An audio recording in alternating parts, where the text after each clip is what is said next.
तू मेरा मुकाबला करेगी? हाँ, तू मुझे जानती नहीं है। मैं अपने रास्ते में आने वाली हर रुकावट हटाकर दम लेती हूँ। ये कहकर उसने तकिया हटाया। वो मर चुकी थी। उसने अपने चेहरे से बाल हटाए, खुद को नॉर्मल किया, इधर उधर देखा। कमरे का दरवाजा गलती से खुला रह गया था। वो तेज तेज कदम उठाती कमरे से बाहर निकली। झांक कर देखा तो बाहर कोई नहीं था। उसे फौरन कमरे का ख्याल आया। वो कमरे के पास गई, देखा बच्चा अपने बिस्तर में गहरी नींद सो रहा था। ये देखकर उसने सुख का सांस लिया, मगर उसी लम्हे आहट हुई। वो आहिस्ता आहिस्ता कदम उठाती आवाज की तरफ गई, मगर वहां भी कोई नहीं था। शायद मेरा वहम है, उसने दिल में सोचा और अपने कमरे में चली गई। फजर की अजान हुई। नसीम भाई उठे, वुजू किया और नमाज अदा करने मस्जिद की तरफ चल पड़े। नमाज पढ़कर वापस आए। शगुफ्ता के कमरे पर नजर पड़ी। कमरे का दरवाजा अभी तक बंद था। हालांकि शगुफ्ता को जल्दी उठकर नमाज पढ़ने की आदत थी। लगता है शगुफ्ता बेगम अभी तक नाराज हैं। वो मुंह ही मुंह में बड़बड़ाते शगुफ्ता के कमरे की तरफ चल पड़े। कमरे का दरवाजा खोला और अंदर चले आए। कहने लगे, शगुफ्ता बेगम भाई, ये नाराजगी कब तक चलेगी? मैंने दूसरी शादी जरूर की है, मगर वादा करता हूँ कि तुम्हारी अहमियत ना कम हुई है ना होगी। चल शाबाश, नमाज का वक्त तो वैसे भी गुजर चुका है। चलो मुझे नाश्ता बना दो। ये कहकर नसीम साहब शगुफ्ता के करीब आए। उसे बाजू से हिलाकर जगाने की कोशिश की, मगर शगुफ्ता ना उठी। नसीम साहब परेशान हो गए, मगर शगुफ्ता ना उठी। आखिर उन्होंने शगुफ्ता की नब्ज चेक की। शगुफ्ता इस दुनिया में नहीं रही थी। नसीम साहब 2 कदम पीछे हटे। उन्हें तो यकीन नहीं हो रहा था कि शगुफ्ता इस दुनिया में नहीं रही थी। शगुफ्ता की मैयत सहन में चारपाई पर पड़ी थी। मोहल्लेदार, तमाम रिश्तेदार सभी आए हुए थे। जवान शगुफ्ता की अचानक मौत सबके लिए ही मुअम्मा बनी हुई थी। कुछ तो ये भी कह रहे थे कि नसीम साहब की दूसरी शादी का सदमा शगुफ्ता की मौत की वजह बनी, मगर उसकी मौत कैसे हुई ये राज न खुल सका। लेकिन फिर न जाने क्या हुआ। शगुफ्ता की मौत के बाद नसीम साहब और उनकी दूसरी बीवी के दरमियान लड़ाई झगड़े शुरू हो गए। लड़ाई झगड़े इतने शदीद बढ़े कि 6 महीने के अंदर अंदर नसीम साहब और उनकी दूसरी बीवी के दरमियान तलाक हो गई। नसीम साहब का पहली बीवी से एक ही बेटा था, जिसकी उम्र 5 साल थी। नसीम साहब की पहली बीवी मालदार घर से थी। अच्छा खासा जहेज और सोना लेकर आई थी।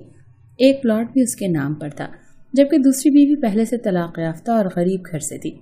नसीम साहब निहायत शरीफ आदमी थे। उनकी दूसरी बीवी के बाप ने खुद बेटी का रिश्ता नसीम साहब को मिन्नत समाजत करके दिया था और नसीम साहब ने तरस खाकर उससे शादी की, मगर बदकिस्मती से ये शादी सिर्फ 9 महीने ही चल सकी। नसीम साहब की दूसरी बीवी ने तलाक के बाद तीसरी शादी कर ली, जबकि नसीम साहब ने शादी नहीं की। रबिया, खुदा के लिए कभी तो कोई काम वक्त पर कर लिया करो। तुझे तो सुबह उठकर नमाज पढ़ने की भी तौफीक नहीं होती। मर मर कर नाश्ता बनाने के लिए उठती है। कमबख्त, जैसे मियाँ काम पर निकला फिर सो गई। अब दिन चढ़े उठ गई है, बर्तन धोने हैं, सफाई करनी है। वो क्या तेरा बाप करेगा? रबिया ने बेनियाजी से कहा, मेरा बाप करता है तो उसे बुलाकर करा ले। रबिया की सास महरीन, जो कि रिश्ते में उसकी ताई लगती थी, उसने कहा, हाय अल्लाह, तेरी इसी बदजुबानी की वजह से मुझे नफरत है तुझसे। रबिया ने पानी से भरी बाल्टी वहीं फर्श पर दे मारी और चिल्लाई, ताई अम्मा, शादी से पहले तुम्हें मेरी बदजुबानी नजर नहीं आती थी? हर वक्त मेरे पीछे पड़ी रहती हो, कभी ताया को तो कभी मेरे शौहर के कान भरती रहती हो। तुम मुझसे चाहती क्या हो? महरीन ने कहा, शैतानों की मलका, तेरी जबान खींच लूंगी अगर अब तेरी जबान खुली तो। रबिया ने भी तुर्की व तुर्की जवाब दिया, नहीं तो क्या कर लोगी ताई अम्मा? महरीन गुस्से से भरी रबिया की तरफ आई। उसने रबिया को उसकी चुटिया से पकड़ा और मारना शुरू कर दिया। रबिया चीखने चिल्लाने लगी, ताई अम्मा छोड़ मुझे। रबिया ने चिल्ला चिल्लाकर पूरा मोहल्ला सर पर उठा लिया।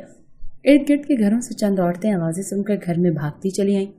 कुछ ने तो महरीन को पकड़ा और कुछ ने रबिया को छुड़ाया।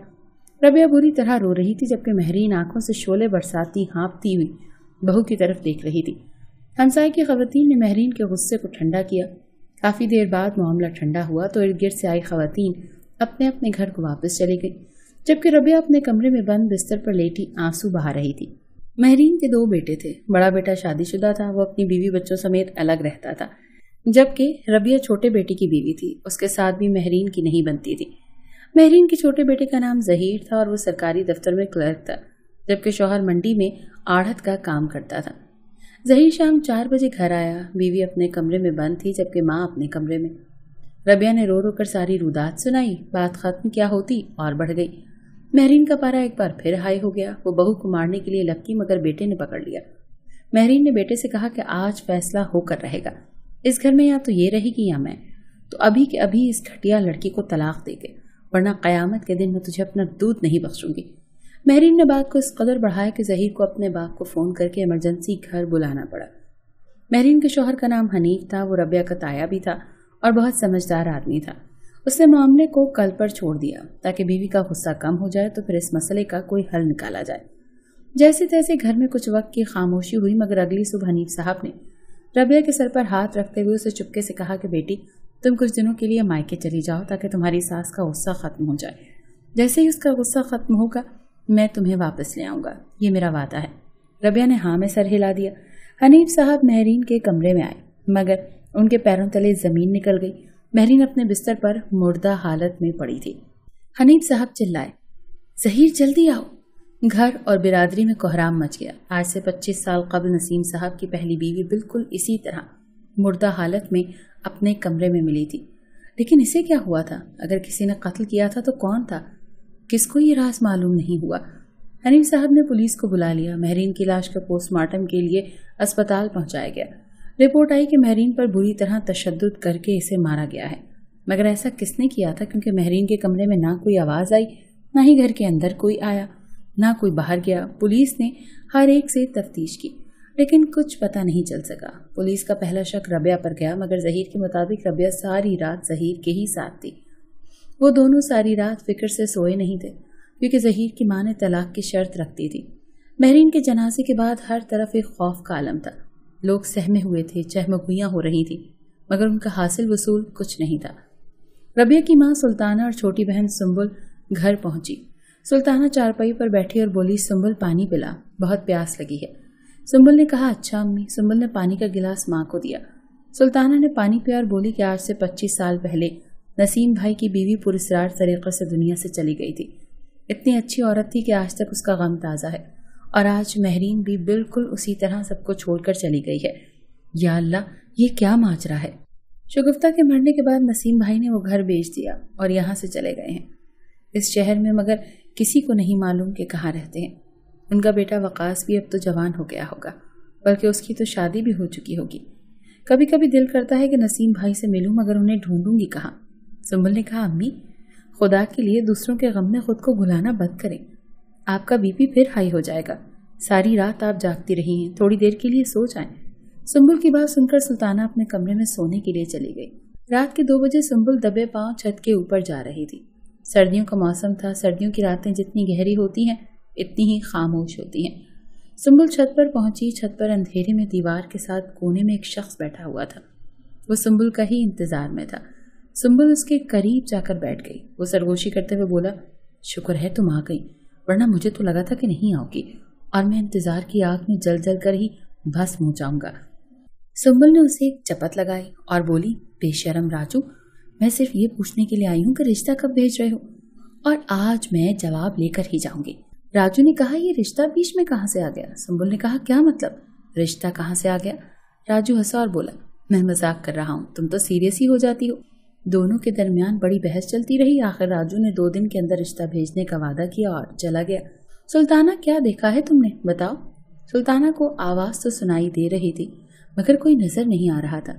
इधर उधर क्या देख रही हो? मैं तुम्हारे बहुत करीब हूँ, सामने देखो, सामने। सुल्ताना सामने ही देख रही थी, मगर वहां किसे देखती? वहां तो कोई नहीं था। अचानक सुल्ताना का गला किसी ने पकड़ लिया। उसे अपना गला दबता हुआ महसूस हो रहा था। आवाज सुल्ताना के कानों में गूंज रही थी, तूने क्या देखा सुल्ताना? बोल, तूने क्या देखा? सुल्ताना गहरी नींद में ख्वाब देख रही थी। फौरन उठकर बैठ गई। उसका सांस फूला हुआ था, माथे से पसीना टपक रहा था।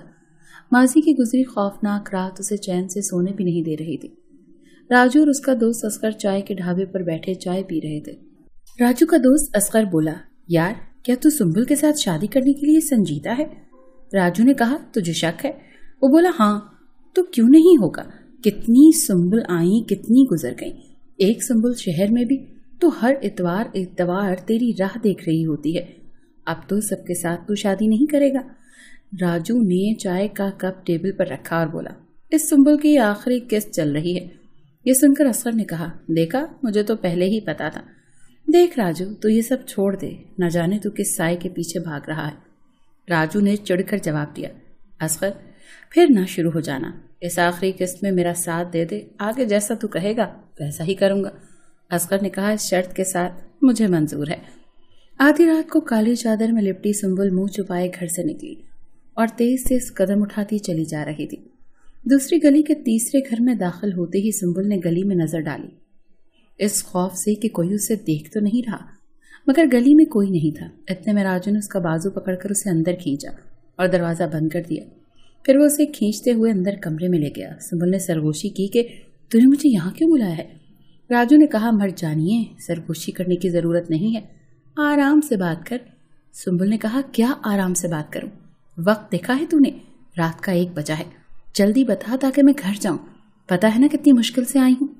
راجو نے کہا، میں نے تجھے یہ کہنے کے لیے بلایا ہے کہ سنبل، میں نے ابا سے ہمارے رشتے کی بات کی ہے مگر ابا نے صاف انکار کر دیا ہے۔ سنبل نے کہا، یہ تو کیا کہہ رہا ہے راجو؟ میں تیرے بغیر کسی اور کے بارے میں کبھی سوچ بھی نہیں سکتی۔ راجو نے کہا، میں بھی تو تیرے علاوہ کسی سے شادی نہیں کروں گا۔ سنبل بولی، پھر ہم کیا کریں؟ راجو نے کہا، دیکھ، میرے پاس اس مسئلے کا بہت اچھا حل ہے، ایک بار ہماری شادی ہو جائے سب ہماری شادی کو قبول کر لیں گے۔ سنبل جھنجھلائی، تو شادی ہوگی کیسے؟ راجو بولا، سنبل، ہم ایک دوسرے سے محبت کرتے ہیں، نکاح کرنا چاہتے ہیں، کوئی گناہ تو نہیں کرنا چاہتے، ہم کورٹ میرج کر لیتے ہیں، تو میرے ساتھ بھاگ چل۔ سنبل 2 قدم پیچھے ہٹی اور بولی، یہ تو کیا کہہ رہا ہے؟ نہیں، میں یہ نہیں کر سکتی، میری ماں بیوہ ہے، ہمارا کوئی بھائی بھی نہیں ہے، میں ماں کو اتنا بڑا صدمہ نہیں دے سکتی۔ راجو نے کہا، صدمہ کیسا پگلی؟ شادی ہو گئی تو میرے ابا بھی راضی اور تمہاری امی کو تو میں ان کے پیروں میں بیٹھ کر منا ہی لوں گا، اور بالفرض اگر پھر بھی ابا نے ہماری شادی قبول نہ کی تو میں گھر جمائی بننے کے لیے بھی تیار ہوں، قسم سے تیرے دروازے پر ہی پڑا رہوں گا۔ سنبل ہلکا سا مسکرائی اور واپس چل پڑی۔ راجو بولا، سنبل، میں کل اسی وقت یہیں تیرا انتظار کروں گا، یاد رکھنا زندگی کی ہر خوشی تیرے نام نہ کی تو میرا نام بدل دینا۔ سنبل گھر پہنچی، آہستہ سے دبے پاؤں اپنے کمرے میں گئی، چادر اتار کر الماری میں رکھی ہی تھی کہ سلطانہ نے کہا، کیا بات ہے، نیند نہیں آ رہی کیا؟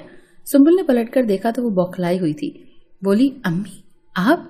جی نیند نہیں آ رہی تھی مگر اب آ رہی ہے، میں اب سونے ہی والی تھی۔ وہ فوراً بستر پر لیٹ گئی۔ سلطانہ نے ہاں میں سر ہلایا اور کمرے کا دروازہ بند کر کے چلی گئی۔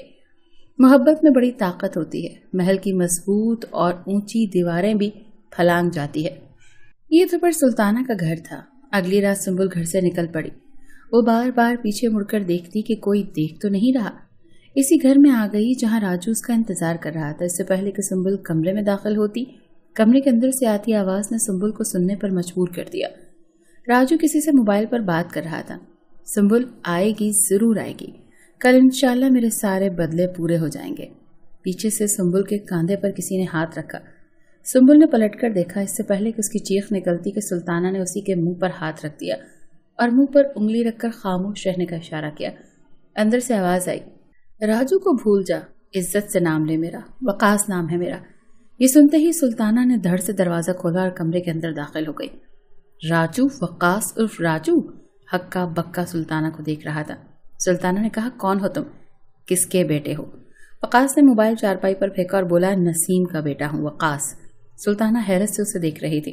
وہ بولا، کیوں آنٹی اتنی حیرت کیوں ہو رہی ہے؟ ماضی کا کوئی قصہ یاد آ گیا؟ چند لمحے تو سلطانہ اسے دیکھتی رہی، مگر پھر اس نے سنبل کی کلائی پکڑی اور بولی، گھر چلو سنبل۔ وقاص نے کہا، اتنی جلدی کیا ہے آنٹی؟ سنبل کو نہیں بتائیں گی کہ میری ماں کا قاتل کون تھا؟ سلطانہ واپس جانے لگی مگر سنبل نے اپنا ہاتھ چھڑایا اور بولی، امی یہ کون ہے اور کیا کہہ رہا ہے؟ وقاص بولا، یہ تمہیں نہیں بتائیں گی کیونکہ انہوں نے میری ماں کا قاتل ہوتے دیکھا۔ قاتل کو پہچاننے کے باوجود انہوں نے اپنے ہونٹ سی لیے۔ آنٹی کون سی مجبوری تھی آپ کی، بتائیں گی آپ؟ اتنے میں پولیس بھی پہنچ گئی۔ سلطانہ نے ہی پولیس کو بلایا تھا کیونکہ پچھلی رات سلطانہ نے سنبل کو گھر سے نکلتے دیکھ لیا تھا اور اس کا پیچھا کرتے یہاں تک پہنچ گئی تھی۔ اس نے اگلے دن پولیس کو بتا دیا تاکہ وقاص اور راجو کو گرفتار کرا سکے۔ پولیس راجو کو پکڑ کر لے گئی مگر اس کے بعد جو انکشافات ہوئے وہ دل دہلا دینے والے تھے۔ مہرین کو اس کی پہلی شادی میں طلاق ہوئی تو اس کی شادی نسیم صاحب کے ساتھ ہو گئی، مگر نسیم صاحب کی پہلی بیوی شگفتہ بہت مالدار تھی۔ مہرین کے دل میں لالچ آ گیا، وہ شگفتہ کے پلاٹ اور سونے کے زیورات پر قبضہ کرنا چاہتی تھی۔ چونکہ وہ خود غریب گھر کی تھی، اس نے شگفتہ کے منہ پر تکیہ رکھ کر اسے ہمیشہ کے لیے ابدی نیند سلا دیا۔ لیکن شگفتہ کی دنیا سے جانے کے بعد اس کے زیورات اور پلاٹ کے کاغذات نسیم صاحب نے شگفتہ کے والدین کو واپس کر دیے، جو مہرین سے برداشت نہ ہوا اور گھر میں لڑائی جھگڑے رہنے لگے۔ آخر کو بات طلاق پر پہنچ گئی۔ سلطانہ اپنے شوہر کے ساتھ نسیم صاحب کے گھر کے دوسرے پورشن میں ہی رہ رہی تھی۔ نسیم صاحب نے اپنے گھر کا دوسرا پورشن سلطانہ کے شوہر کو کرائے پر دیا ہوا تھا۔ جس وقت مہرین شگفتہ کا قتل کر رہی تھی اس وقت وقاص نے اسے ایسا کرتے ہوئے دیکھ لیا تھا، لیکن وہ بچہ تھا، سہم گیا اور کچھ نہ بولا۔ لیکن اس رات وہ قتل ہوتے ہوئے سلطانہ نے بھی دیکھا تھا، جس کا بعد میں مہرین کو پتہ چل گیا اور مہرین نے ایک موٹی رقم دے کر سلطانہ کا منہ بند کر دیا۔ اس وقت سلطانہ کا شوہر معاشی طور پر بہت کمزور تھا اور وہ کئی لوگوں کا مقروض بھی تھا۔ مہرین نے اچھی رقم دی تو سلطانہ بالکل خاموش ہو گئی، مگر وقاص جس نے اپنی ماں کو اپنی آنکھوں سے دروازے کے پیچھے چھپ کر دم توڑتے ہوئے دیکھا تھا، جیسے جیسے بڑا ہوتا گیا بدلے کی آگ میں دہکتا گیا، اور آخر اس رات وقاص اور راجو نے مہرین کا منہ کپڑے سے باندھ کر پہلے اس پر تشدد کیا اور پھر تکیے سے اس کا منہ دبا کر اسے مار دیا، جس طرح مہرین نے اس کی ماں کو مارا تھا۔ سلطانہ سے بدلہ لینے کا اس نے یہ طریقہ سوچا کہ پہلے سنبل سے کورٹ میرج کرے گا اور پھر 2 دن بعد ہی اسے طلاق دے دے گا۔ لالچ اور انتقام کی یہ کہانی اپنے انجام کو تو پہنچ گئی، مگر عدالت نے وقاص اور راجو کو 20 سال قید بامشقت سنا دیا۔